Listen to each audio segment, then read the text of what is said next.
Every hour is grace. Those were words spoken by Elie Wiesel. Elie Wiesel, the activist and writer and Nobel laureate, teacher, Holocaust survivor. In a statement that was issued after Wiesel's death in 2016, I was moved with how his family described him. They left the accolades and honorifics aside, and they described Wiesel as teacher, husband, father, grandfather.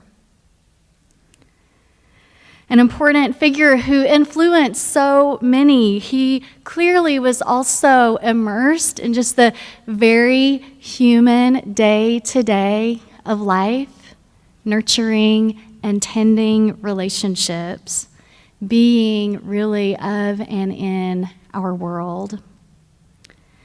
It was his movement in our sometimes fragmented world that birthed those words of his, every hour is grace. For the past few days, on and off, I've tried to stop whatever it is I'm doing and take a breath in and look out for something green to focus on and to remember his words, every hour is grace. Now, I wish I could say that I remember to do it every single waking hour of every single day since Monday, but guess what? I forgot. Yeah, happens. Wiesel lived part of his life as a prisoner in concentration camps in Auschwitz and in Buchenwald, and there he saw some of the very worst of humanity. And somehow, out of that experience, he not only survived, but he thrived. And he went on to live a life in which he nurtured this practice of grace and gratitude. In an interview with Oprah Winfrey, Wiesel shared this. Right after the war, I went around telling people, thank you for living. Thank you for being human. For me, every hour is grace, and I feel gratitude in my heart each and every time I can meet someone and look at their smile. I aspire to be filled with such awe and reverence that each hour of every day is suffused with it, to be able to rest in the grace of our world and feel free. But too many moments are filled with distraction and busyness and worry, and as I was bemoaning that very fact to one of you just a couple of weeks ago, you looked back at me and laughed and said, oh yeah, you're human just like the rest of us. Oh yeah, that's right. To rest in the grace of the world, or to understand that every hour is grace.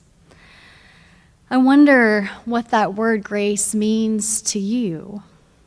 In Unitarian Universalism, we aren't handed a book with definitions and doctrines in it that tell us what we can or should think about different theological terms. Part of our responsible search for truth and meaning is that we grapple with these terms on our own. Perhaps we look to other traditions to give us a little bit of a map or a guidebook into what they understand, but ultimately, we shape ideas based on our own lived context, based on our own direct experience of the world. And so grace is one of those concepts that I have had to deconstruct and then reconstruct for myself. In traditional Christianity, grace is understood as unmerited favor bestowed by God, free and undeserved help that is handed out.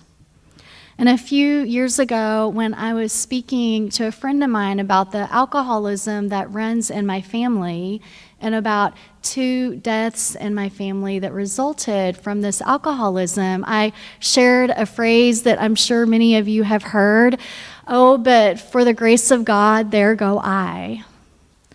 And my friend looked at me a little puzzled and wondered, why would you be shown this grace or favor and not the other people in your family? Or not the other people who have the disease of alcoholism, or not other people who are struggling with really heavy stuff? Why you? What did you do so special to deserve that? And it took me aback and gave me something to ponder in my own life. Now, I think my friend must be a closeted universalist, because our universalist ancestors understood that when it comes to love and grace, that there is no picking and choosing. They believed that God's grace encompassed every one of us, and that every single one of us are deserving every single day of that merit. Can you recall moments in your own lives when you felt an emotion or an experience that you might call grace? And what did that stir up in your own heart and mind? When I think back to those times in my own life, including that moment when my friend questioned me, feelings that I associate with the word grace are feelings of awe, appreciation, humility, wonder, surprise, and connection with something that is beyond only myself. Mark Nepo, in his book, As Far as the Heart Can See, shares a story about a cyclist who experiences a moment of grace through the art of staying awake and staying close. So, for the cyclist, it was the day of a really big, important race, and he was waiting for the race to begin, and he felt like there was something special about this day. Some blessing was perhaps waiting for him just around the hill. As the starting gun went off, he could hear the rush of all the racers breathing around him, almost like the breath of horses in the morning sunlight.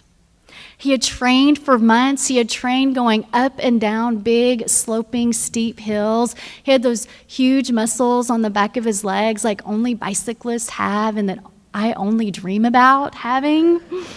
Wow. And he said, in thinking about riding his bicycle, he said, riding my bicycle is the closest thing I can imagine to what it would feel like to fly.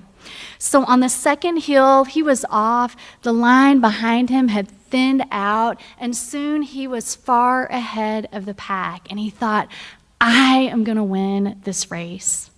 And then he came up over the top of a hill, and as he crested it, he noticed this huge blue heron came almost out of nowhere, out of the sky, and was perfectly centered on his handlebars. Yeah, and not actually landed on it, but centered, right, as if a portrait. And he just stopped. He just stopped. And there he was, letting the other cyclist pass him by. And all he could do was just stare in beauty and wonder and connection at this blue heron that had literally kind of thrown him off of his path. And later on, some people would ask him, what cost you the race that time? And wherever he was, he would look south and he would say, I didn't lose the race. I left it. I left it. In the fullness of life, these moments of grace, feelings of awe, appreciation, humility, connection, surprise, they can bring us back to the moment that we're in and help us remember that we don't want to miss it. It helps us practice Cultivate a practice of paying careful and close attention to ourselves, to the people around us, to the earth that holds us, to the sacred thread that connects us and everything. And it reminds me of one of my favorite wisdom tales. The story goes that it's said that the God or ultimate connection, whatever you might want to call something greater than only us, that there's a thread that connects that energy and each one of us. And whenever we practice some kind of act of separation, then in essence, we're cutting that string. We cut the connection between ourselves and what we know to be as sacred. And when we cut the string and we realize what we've done, we ask for forgiveness. And the sacred ties the string together again, making a knot and making the string between us and what we know to be as sacred, make that connection a little bit closer. And over in our lives, because we are human, we inadvertently do things that cut that thread. And then over and over again, whatever we name as sacred ties the thread together, thereby pulling us closer and actually strengthening connection. Paul Tillich, a 20th century Christian theologian, wrote that sin is separation and grace is reunion. And Tillich admitted that grace is really difficult to describe. And so in my mind, I went to, oh, you know grace when you see it. And Tillich says, grace is not a divine father forgiving foolish children. Grace is not a magic power. It's not gifts that you may have received from society or from nature. But Tillich wrote, in grace, there is something that's overcome. Grace occurs in spite of everything. Grace occurs in spite of separation and estrangement. It is the reunion of life with life, the reunion of self with self. It's the acceptance of that which is rejected, and it transforms our fate into meaningful destiny. There is something, he writes, that is triumphant in grace. In spite of the abounding separation, grace abounds much more. For Elie Wiesel, grace is being grounded in life and seeing the humanity in each and every person. The cyclist in Mark Nepo's story experienced a moment of grace when the peace of a blue heron settled down over him, and what was important to him shifted in that moment.